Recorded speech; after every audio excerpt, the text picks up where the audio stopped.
மக்களே, இன்றைக்கி நம்ம என்ன வீடியோ பார்க்க போகிறோம்னா, இன்றைக்கி நம்ம சூப்பரான ஒரு வீடியோ பார்க்க போகிறோம். ஆமாம் மக்களே, இன்றைக்கி என்னென்னா நம்ம மட்டன் வறுவல் தான் பார்க்க போகிறோம். மட்டன் வறுவலை வந்து நம்ம இன்றைக்கி சூப்பராக பார்க்க போகிறோம். வாங்க அந்த மட்டன் வறுவல் எப்படி செய்கிறது, ஏது செய்கிறதுன்னு சூப்பராக இன்றைக்கி சூப்பராக செய்யலாம். தயவுசெய்து இந்த வீடியோ ஸ்கிப் பண்ணாமல் தயவுசெய்து பாருங்கள். முழுசாக பார்த்தீங்கன்னா தெரியும். சூப்பரான ஒரு மட்டன் வறுவல் உங்களுக்கு வேணுமா, இந்த மாதிரி செய்யுங்க, பக்காவாக இருக்கும். வாங்க செய்யறதுக்கு முன்னாடி நம்ம சேனலுக்கு எப்பயும் போல் சப்ஸ்கிரைப் பண்ணி லைக் பண்ணி பெல் பட்டனை தெறிக்க விட்டே இருங்க. வாங்க இப்போ வீடியோக்குள்ளே போகலாம்.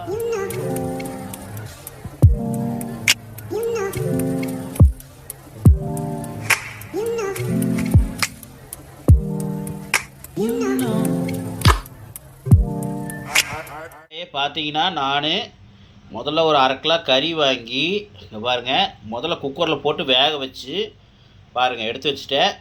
பார்த்தீங்கன்னா நான் என்ன பண்ணிக்கிறேன்னா, அந்த தண்ணி இருக்குல்லங்க, அந்த கறி வேக வச்ச தண்ணி அதையும் எடுத்து வச்சுருக்கிறேன். அந்த கறியோட தண்ணி வந்து தயவுசெய்து கீழே ஊற்றிடாதீங்க. அதை வந்து முடிஞ்சால் நீங்கள் சூடு பண்ணி அந்த தண்ணியை மிளகு போட்டு கொத்தமல்லி போட்டு சூப்பாக குடிச்சிக்கோங்க. உப்பு போட்டு சூப்பாக குடிச்சிக்கோங்க. அப்படி இல்லையா, அந்த தண்ணி அந்த கறியோடு எடுத்து வச்சிட்டிங்கன்னா நம்ம அந்த வறுவலுக்கு குழம்புக்கெலாம் ஊற்றிக்கிட்டிங்கன்னா சூப்பராக இருக்கும், டேஸ்ட்டாக இருக்கும். ஏன்னா இப்போ இருக்கிற கறியில் இருக்கிற சத்துலாம் அந்த தண்ணியில் தான் இருக்குது. அந்த கறியோட டேஸ்ட்லாம் தண்ணியில் தான் இருக்குது. தண்ணி எடுத்து ஊற்றிட்டிங்கன்னா அந்த கறியோட டேஸ்ட் இருக்காது, கறி சப்புன்னு இருக்கும். பார்த்துக்குங்க. பாருங்கள், தண்ணியோடு எடுத்து வச்சுருக்கிறேன். நான் வந்து ஒரு 3 டம்ளர் தண்ணி ஊற்றி கறி வேக வச்சேன். லைட்டாக மஞ்சள் உப்பு போட்டு வேக வச்சேன். பாருங்கள், எடுத்து ரெடியாக வச்சுருக்கிறேன். வேக வச்சு ரெடியாக எடுத்து வச்சுட்டேன். ஒரு 100க்கு 90% வேக வச்சுட்டேன். ஏன்னா 10% வந்து அந்த மசாலா போட்டு வறுத்து எடுத்துடலாம். அவ்வளோதான், ஈஸியாக ஒரு வேலை முடிஞ்சிடும். தயவுசெய்து மறக்காமல் இதை வந்து இப்படி வேக வச்சு எடுத்து மக்களே நீங்களும் இந்த மாதிரி வேக வச்சுக்கோங்க. 100க்கு 90% வேக வச்சுக்கோங்க. கறி காட்டுறேன் பாருங்கள் எப்படி வேகணும் காட்டுறேன் பாருங்கள். கறி வந்து ரொம்ப வேகக்கூடாது. பாருங்கள், அமுத்துனீங்கன்னா கொஞ்சம் அப்படியே கொஞ்சம் இதாக இருக்கணும், ஹார்ட்னஸாக இருக்கணும். பார்த்தீங்களா, அப்படி பிச்சிங்கன்னா கறி வந்து அப்படியே ஹார்ட்னஸாக இருக்கணும். இந்த மாதிரி வேக வச்சு எடுத்து வச்சுக்கோங்க. ஓகே, இப்போ வாங்க நம்ம வறுக்க ஆரம்பிக்கலாம். வாங்க நம்ம அடுப்பத்தை வச்சுக்கலாம். அடுப்பத்தை வச்சு இந்த மாதிரி ஒரு வடசட்டி நல்லா அகலமாக இருக்கிற மாதிரி எடுத்து வச்சிங்கன்னா வறுக்கிறதுக்கு ஈஸியாக இருக்கும். இப்போ இது நல்லா சூடாகட்டும். சூடானதுக்கப்புறம் நம்ம எண்ணெய் ஊற்றிக்கலாம். மக்களே பார்த்தீங்கன்னா இப்போ நம்ம வறுவல் செய்யறதுக்கு என்னென்ன பொருள் வேணுங்கிறது நான் சொல்லலை, போடும்போது சொல்லிடுறேன். இருந்தாலும் என்னென்ன வேணும்னு நான் சிம்பிளாக சொல்லிடுறேன். வெங்காயம் எடுத்துக்கங்க, 2 பெரிய வெங்காயம், ஒரே ஒரு தக்காளி, பெரிய தக்காளியாக ஒரு தக்காளி, பொடியாக வெங்காயம் தக்காளி அரைஞ்சி வச்சுக்கோங்க. அடுத்தது மட்டன் மசாலா, கறி மசாலா, அப்புறம் மல்லித்தூள். அது எவ்வளோன்னா எல்லாம் மட்டன் மசாலா வந்து பார்த்திங்கன்னா ஒரு 2 ஸ்பூன் போடலாம். கறி மசாலாவுமே ஒரு 1.5 ஸ்பூன் போடுங்க. மல்லித்தூள் நல்லா ஒரு 1.5 ஸ்பூன், மல்லித்தூளும் பார்த்திங்கன்னா நல்லா 1.5 ஸ்பூன் போடுங்க. அதுக்கப்புறம் எண்ணெய், தேவையான எண்ணெய் வேணும். அதுக்கப்புறம் பார்த்திங்கன்னா கருவேப்பிலை, காய்ச்சதுக்கப்புறம் கருவேப்பிலை போட்டு தாளித்தா டேஸ்ட்டாக இருக்கும். கருவேப்பிலை, அப்புறம் கடைசியாக கொத்தமல்லி எடுத்துங்க, கொஞ்சம் கொத்தமல்லி தூவி விட்றதுக்கு. இது மட்டும் எடுத்து ரெடியாக வச்சுக்கோங்க. வாங்க அது எப்படி செய்யுது எது செய்யுது பார்க்கலாம். மறக்காமல் வீடியோவுக்கு லைக் பண்ணி சப்ஸ்கிரைப் பண்ணி பாருங்கள். ஓகே, வாங்க வீடியோக்குள்ளே போகலாம். மக்களே பார்த்தீங்கன்னா சட்டி நல்லா காஞ்சிருச்சு. நம்ம ஒரு 50 ml எண்ணெய் ஊற்றிக்கலாம். ஏன்னா இது வந்து மட்டனு, அதனால் 50 ml எண்ணெய் ஊற்றினா போதும். பார்த்தீங்கன்னா இங்கே பாருங்கள், மட்டன்லேயே கொழுப்புலாம் இருக்குது. அதனால் ரொம்ப எண்ணெய் ஊற்றினா ரொம்ப இதாகிக்கும், கொழுப்பாயிரும். அதனால் அளவாக எண்ணெய் ஊற்றி எண்ணெய் காய்ஞ்சதுக்கப்புறம் நம்ம வெங்காயம் கருவேப்பிலை போட்டுக்கலாம். பார்த்தீங்கன்னா நான் வந்து மட்டன் கூட அந்த சித்து கொழுப்பு இருக்குல்லங்க, இங்கே பாருங்கள், அந்த சித்து கொழுப்பு கொஞ்சம் எடுத்து வச்சுருக்கிறேன். இது எதுக்குன்னா அந்த மட்டன் கூட கொஞ்சம் போட்டிங்கன்னா டேஸ்ட்டாக இருக்கும் சித்து கொழுப்பு. அதனால் சும்மா ஒரு 50 கிராமோ 100 கிராமோ இருக்கும் எடுத்து வச்சுருக்கிறேன். ஓகே, இதுவும் நீங்கள் போட்டுக்கலாம். இப்போ வந்து எண்ணெய் நல்லா காஞ்சிருச்சு பாருங்கள். இப்போ வந்து நம்ம ஒரு 3 கொத்து கருவேப்பிலை, அப்புறம் பொடியாக அரிஞ்ச வெங்காயம், ஒரு 2 பெரிய வெங்காயம், இது அப்படியே போட்டுக்கலாம். மக்களே போட்டதுக்கப்புறம் நல்லா வணக்கிடுங்க, நல்லா வணங்கணும். ஓகே, இப்போ கூட வந்து நம்ம உப்பு போட்டுக்கலாம்.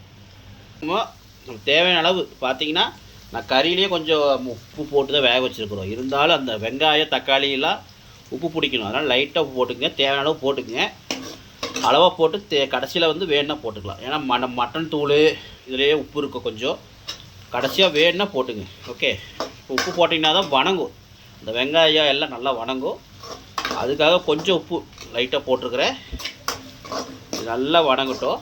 மக்களே பார்த்தீங்கன்னா ஒரு 1.5 ஸ்பூன் அளவுக்கு இஞ்சி பூண்டு பேஸ்ட் போட்டு நல்லா ஒரு வணக்குங்க. நான் இஞ்சி பூண்டு பேஸ்ட்டு முதல்ல சொல்லியிருக்க மாட்டேன், இப்போ சொல்லிடுறேன், பார்த்துக்குங்க.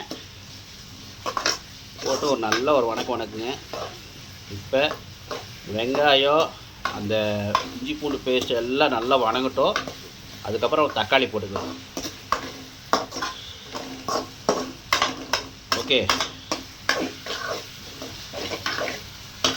மக்களே, பார்த்தீங்கன்னா நம்ம அந்த சித்துக்குழம்பு எடுத்து வச்சுருந்தோம்லங்க, அது மாதிரி நல்லா தண்ணி ஊற்றி நல்லா கழுவிட்டோம் பாருங்கள். கழுவுனதுக்கப்புறம் அதையும் வந்து வெங்காயத்தில் போட்டு முதல்ல போட்டு நல்லா வணக்கலாம். ஏன்னா கறி வந்து வேக வச்சிட்டோம், சித்துக்குழம்பு வந்து அப்படி பச்சையாக தான் இருக்குது. இப்போ போட்டால் தான் நல்லா வேகும், அதனால் முதலே போட்டுறேன். எதுக்கு நான் போடுறேன்னா அந்த ஒரு டேஸ்ட் கிடைக்கும். நீங்கள் வேணால் போட்டு சாப்பிட்டு பாருங்கள். சித்துக்குழம்பு கொஞ்சம் மட்டன் வறுவலாக இருக்கட்டும், மட்டன் குழம்பு இருக்கட்டும், கொஞ்சமாக சித்துக்குழம்பு வாங்கி உள்ளே போட்டிங்கன்னா அந்த டேஸ்ட் கிடைக்கும். ஏன்னா சித்துக்குழம்பு சரியான டேஸ்ட்டாக இருக்கும். ஒன்றும் இல்லை, நீங்கள் சின்ன வெங்காயம் கொஞ்சம், கருவேப்பிலை கொஞ்சம், லைட்டாக மஞ்சத்தூள், அதுக்கப்புறம் தக்காளி, சும்மா தக்காளி கூட வேண்டியதில்லை. நீங்கள் வந்து வெங்காயம் நல்லா வணக்கிட்டு இஞ்சி பூண்டு லைட்டாக போட்டு சும்மா ஒரு 1/2 ஸ்பூன் இஞ்சி பூண்டு பேஸ்ட் போட்டு கடையில் ஒரு 100 ரூபாய்க்கு 200 ரூபாய்க்கு சித்துக்குழம்பு கேட்டுன்னு கொடுப்பாங்க.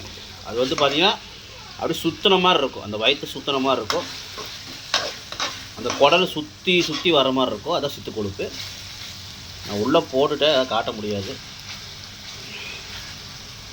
இது பாருங்க,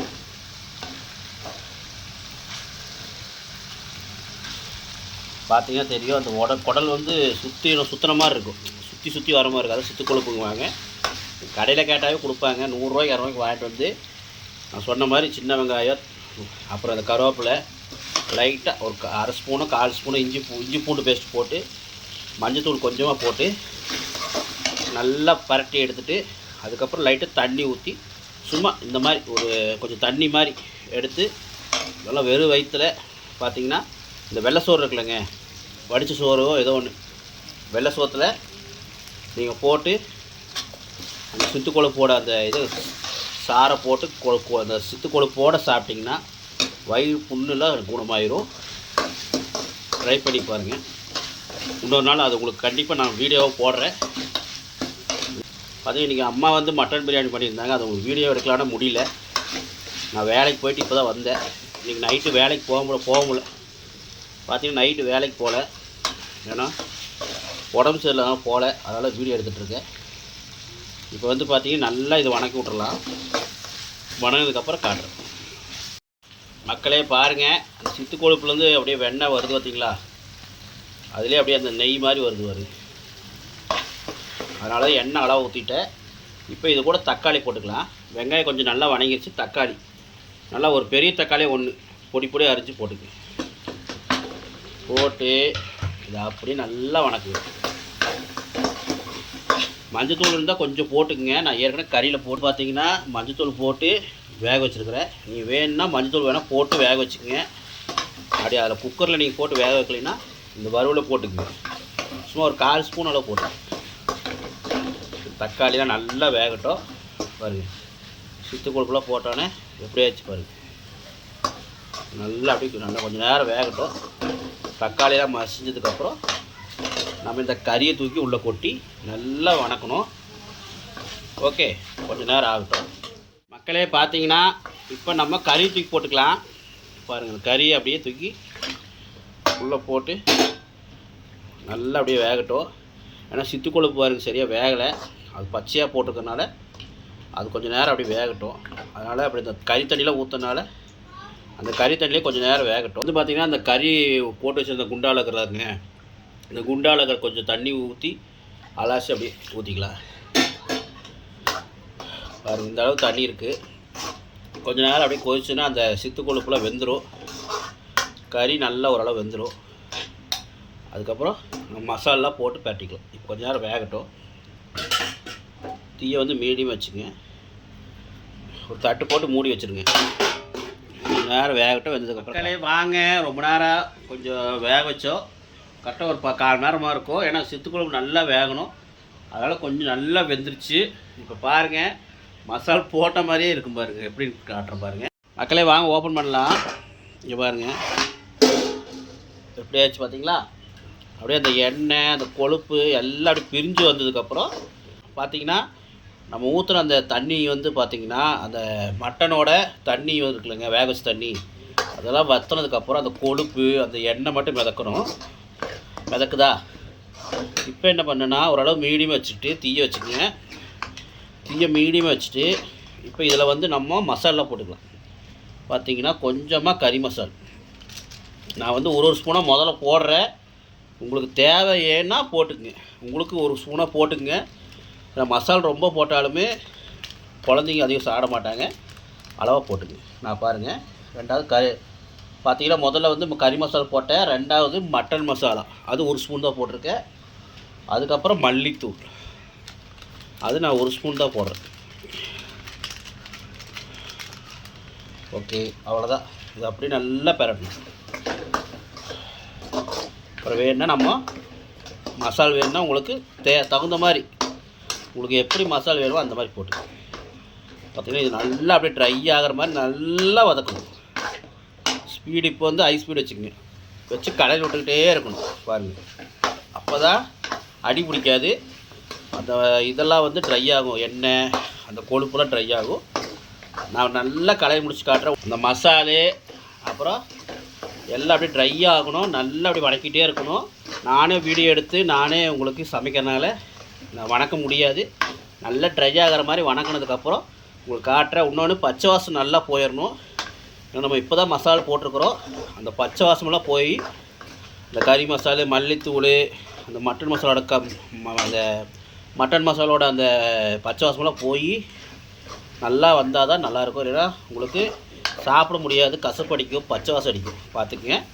பாருங்கள், இது நல்லா வணக்கி விட்டு போட்டு நான் உங்களுக்கு காட்டுறேன். ஓகே மக்களே, பாருங்கள் நல்லா வணக்கி பாருங்க எப்படி ஆச்சு பார்த்தீங்களா? நல்லா ஜம்முன்னு வறுவல் வந்துருச்சு. ஃபைனலாக நம்ம கொத்தமல்லி கொஞ்சம் தூவி விட்டோம்னா ஃபினிஷிங் ஆயிரும். ஓகே, அவ்வளோதான் மக்களே. இது வந்து நான் சாப்பிட்டு பார்த்து சொல்கிறேன். ஓகே, அவ்வளோதான். சூப்பரான மட்டன் வறுவல் ரெடி. நீங்கள் சாப்பிட்டு பார்த்து சொல்லுங்கள். மட்டன் வறுவலாக இல்லை சுக்காவாக நினைப்பீங்க. அப்படியே தாறுமாறாக இருக்கும்.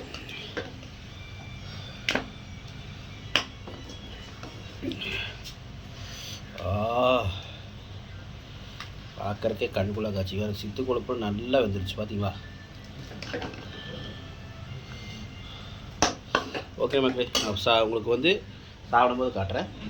மக்களே வாங்க, இப்போ நம்ம இந்த மட்டன் வறுவலை சாப்பிட்டு பார்க்கலாம். பாருங்கள், முதல்ல எங்கள் ஒய்ஃப்கிட்ட கொடுத்து சாப்பிட வைக்கலாம். சாப்பிட்டு பாருங்கள் எப்படி இருக்குன்னு.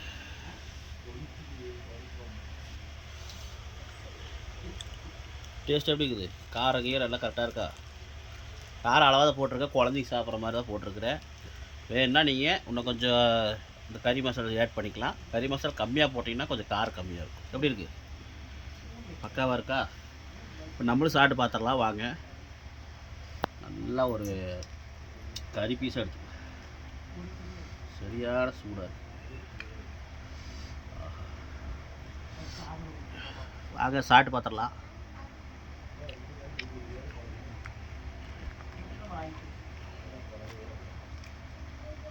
அட்டகாசம். ஆஹா, பாருங்க சித்துக்கொழுப்பு பாருங்க, சரியான இதாக இருக்குது. நாங்கள் இன்னொரு பீஸ் போயிடலாம். இந்த மசாலு கறி வெந்த விதம் உங்களுக்கு காட்டுறேன் பாருங்கள். அந்த கறி வெந்ததை இங்கே பாருங்கள். பாருங்கள், எலும்பில் கறி கடிச்சு காட்டுறேன் பாருங்கள். அவ்வளோதான். எலும்பில் இப்படி ஒட்டிகிட்டு இருக்குது. அவ்வளோதான். இப்படின்னா வந்துடுது. அப்போ கறி எந்த அளவு வெந்திருக்குன்னு பாருங்கள்.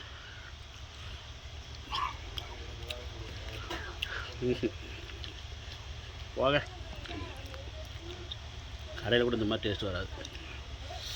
ஆஹா, இந்த மசாலா, இந்த நம்ம வறுத்த மசாலா நீங்கள் என்ன பண்ணுறீங்க, அந்த கொஞ்சம் சோத்தில் போட்டு சாப்பிட்டு பாருங்கள். ஆஹா,